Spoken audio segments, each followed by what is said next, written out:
kemiskinan global itu rasanya kayak masalah yang mustahil banget dipecahkan, ya kan?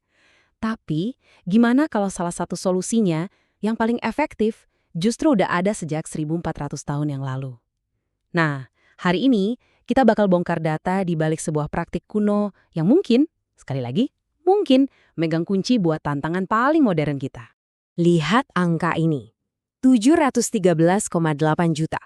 Ini bukan cuma statistik di layar ya, ini 713,8 juta manusia. Pandemi kemarin tuh benar-benar ngelempar kita mundur, mendorong jumlah orang yang hidup dalam kemiskinan ekstrim balik lagi ke angka yang wow bikin kaget ini. Usaha bertahun-tahun seakan-akan kehapus gitu aja, dan krisis ini jadi makin mendesak. Nah, di tengah semua tantangan modern ini, kita coba lirik sebuah sistem yang umurnya udah berabad-abad. Sistem yang dari awal emang dirancang buat keadilan sosial. Pertanyaannya sekarang, beneran bisa nggak sih sistem kuno ini jalan di dunia kita yang sekarang?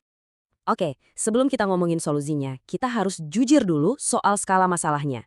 Ini bukan cuma soal orang nggak punya duit, ini tuh krisis kemanusiaan yang kompleks banget, yang nyentuh semua aspek kehidupan. Persis seperti yang coba diatasi sama tujuan pembangunan berkelanjutan PBB. Jadi kuncinya di sini tuh gini, kemiskinan itu sistemik, bener-bener ngejebak orang dalam lingkaran setan. Susah dapat pendidikan layak, layanan kesehatan jelek, standar hidup rendah, terus aja muter di situ.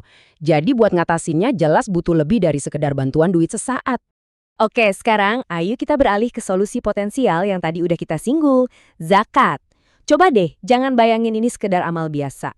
Anggap ini kayak cetak biru ekonomi yang terstruktur, yang tujuannya buat keadilan sosial.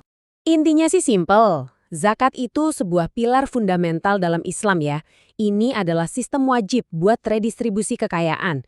Tujuannya jelas, buat ngurangin ketimpangan sosial ekonomi dan ngebantu mereka yang rentan.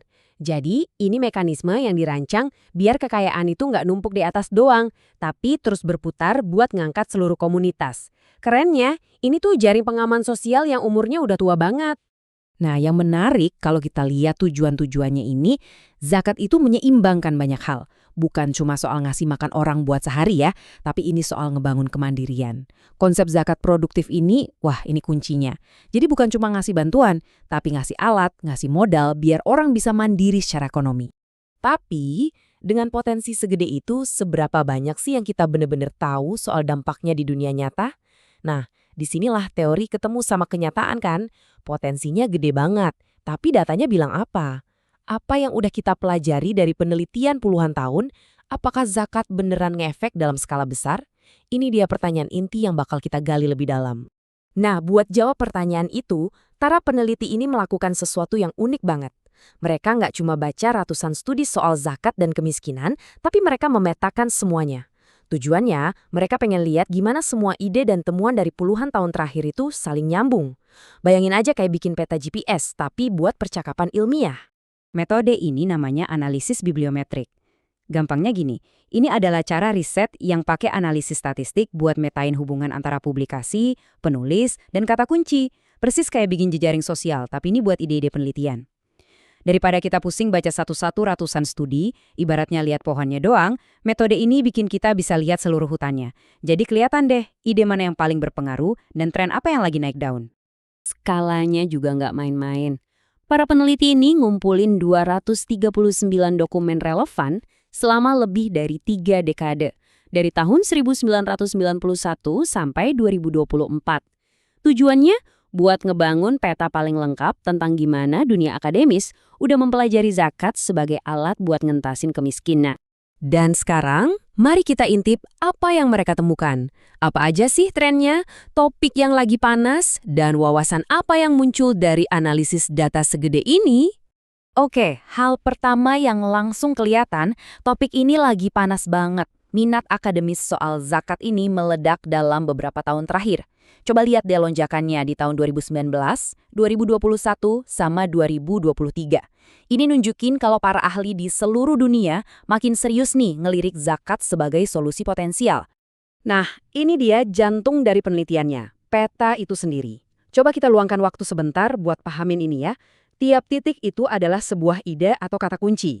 Terus garis-garisnya nunjukin seberapa sering ide-ide itu dibahas barengan.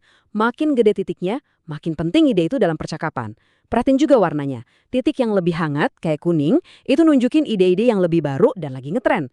Dan peta ini ngasih tahu kita kalau percakapan soal zakat itu nggak cuma satu jalur. Enggak. Waktu para peneliti menganalisis koneksinya, mereka nemuin 5 kelompok yang beda-beda. Anggap aja kayak 5 lingkungan di dalam sebuah kota ide. Tiap lingkungan ini punya fokus, bahasa, dan prioritasnya masing-masing. Yuk, sekarang kita coba jalan-jalan ke beberapa di antaranya. Oke, kita mulai dari lingkungan pertama yang warnanya merah di peta. Ini semua isinya tentang pemberdayaan. Kata kunci kayak zakat produktif dan keuangan mikro nunjukin fokus yang kuat banget buat ngegunain zakat bukan sebagai bantuan sementara, tapi sebagai investasi buat kemandirian ekonomi jangka panjang. Sekarang kita loncat ke lingkungan yang warna kuning. Nah, ini sisi yang modern banget dari percakapannya. Muncul kata-kata kayak teknologi, digital, dan fintech. Ini nunjukin tren besar. Para ahli lagi ngegali gimana teknologi keuangan modern bisa merevolusi cara zakat dikelola. Biar apa? Biar lebih efisien, lebih transparan, dan bisa nyentuh lebih banyak orang. Sampai sini kelihatannya positif banget ya. Risetnya berkembang, topiknya modern.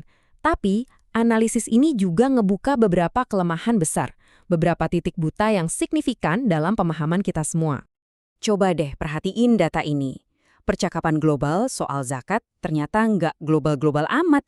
Risetnya itu didominasi banget sama segelintir negara aja, terutama Indonesia dan Malaysia. 2 negara ini nyumbang sebagian besar dari semua publikasi yang ada. Kutipan dari penelitian ini nyimpulin semuanya dengan pas banget.